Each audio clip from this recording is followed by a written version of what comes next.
everyone. It's Kendra with Allison+Sports, and I'm joined today by my colleagues and friends, Shane and Alex, and our special guest of the hour, Marcus Smith, who is the Senior Director of Talent Relations at Fox Sports. But we will get to that in a minute. So first, let's talk about why we're here. We all have the common interest of sports, and we want to invite you to join us into the world of all things sports marketing. So whether that's a new brand partnership or maybe something trending in the sports world, or maybe we are bringing on a subject matter expert like Marcus, which is our case today. So Marcus, first off, welcome and thank you so much for joining us today. We're really obviously excited to have you, and we thought it would be a great idea to have you start off by telling us a little bit about yourself. So with that being said, what exactly does a Senior Director of Talent Relations do? Well, Kendra, thanks so much for the invite. I really appreciate it. It's great to be joined by Alex and Shane, two guys I've worked with for a long time. But to get to your question, yes, I'm the Senior Director for Talent Relations at Fox Sports.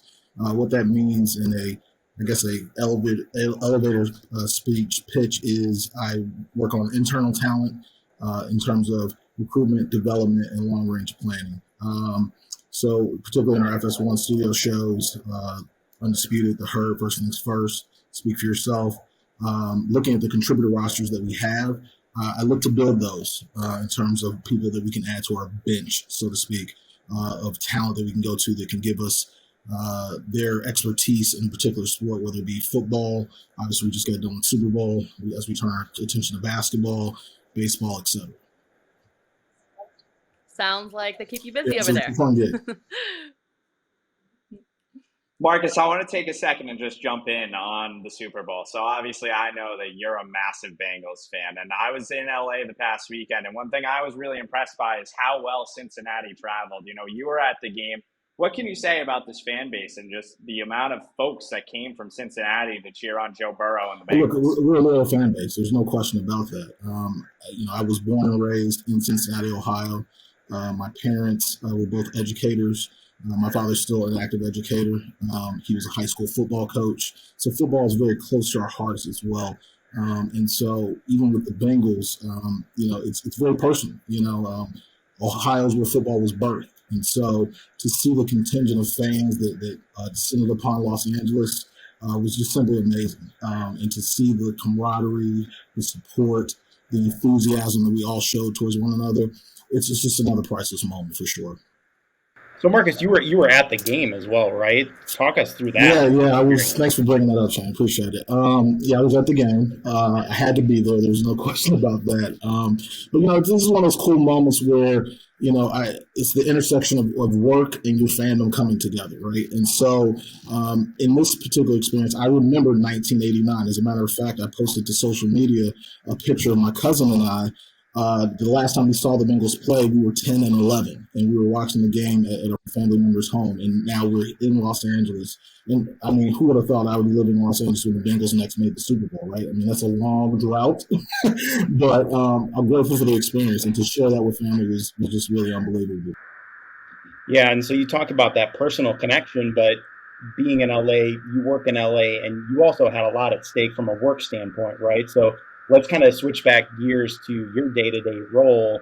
And part of the reason that we're all here is we've all worked together on Radio Row and with Radio Row talent, right?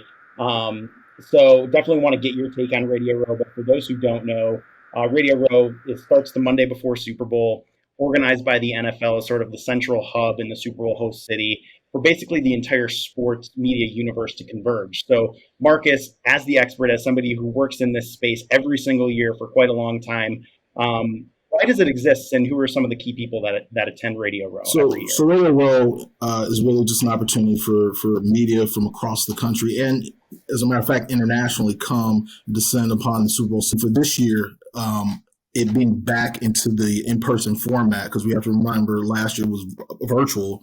But in this instance, to see all these different stations across the, both locally and nationally, and again, internationally in one space was pretty cool to see. And it was good to be back. The one thing I call the Super Bowl every year is the end of the year convention. And Radio Row is basically just a huge panel of different interviews that are going on. So from that perspective, it's always good to come together, see old colleagues, people we've worked with in the past, meet new ones. I remember when I stepped on Radio Row this year, it wasn't, I literally stepped through the doorway and I meet somebody and we connect, and here comes 5 other people rushing over, and we're all just kind of embracing because we're just so happy to be back together again. But so that's kind of Radio Row as a nutshell.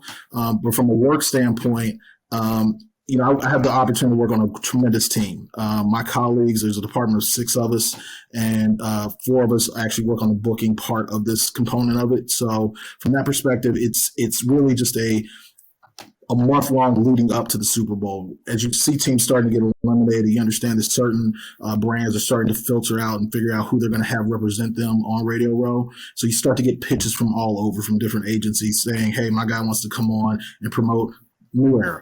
And there's an event going on, and so we would like to get your guy on your channel or on your network. And so really from that standpoint, we take that internally, we look at it, and we try to figure out the best landing spot for it.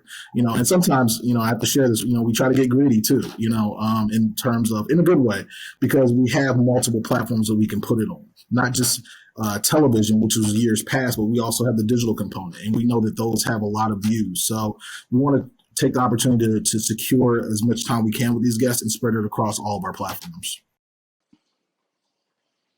Marcus, let's just take a step back there too, because I think one of the really interesting things you hit on is that process of getting a pitch. Talk us through that. When do you start getting outreach from PR pros or folks who want to have someone on your show? Talk us through the process from when you get that pitch to the point where you get it scheduled and the interview. Yeah, and I have to speak in terms of in terms of our team, again, that I work with. We all start to get pitches individually, maybe a month out. Again, when teams are starting to get eliminated and some of the superstars that are part of those teams, the bigger names, are starting to be acquired, so to speak, in terms of we want to secure your services to promote our product. That could start as early as a month out. It just really depends on the brand itself. And then how far ahead they're looking to work. But as you get that, you understand that there's a process to this, because you go from a month out to a week out and things have dramatically changed based on who's left and who's playing in the final game, right? So you look at this year when you have a Kansas City who's eliminated by my Bengals, or, you have the Rams who defeat the 49ers, and that was an amazing game that I actually attended as well too. Then the superstar level of names start to rise. And so we have to balance all of that, because what we don't want to do is start to lock in a guy and then we have to go back and say, hey, we don't no longer have a room for him, right? That's not what we want to do. We've never been in the business of doing that. So we look at it from a strategic standpoint. We talk as a team collectively, and then we just work together to find the best fit for each of those individuals.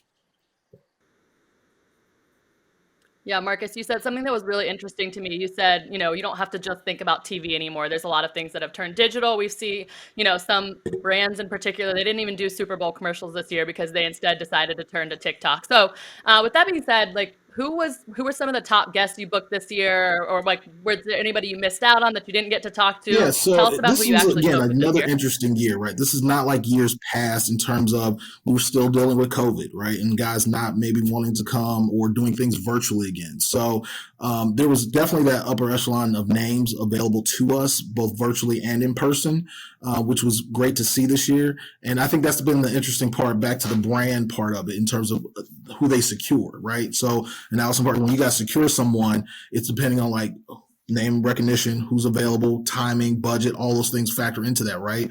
And then you guys have targets too of who you want to hit, whether it's a particular network or digital platform or radio outlet.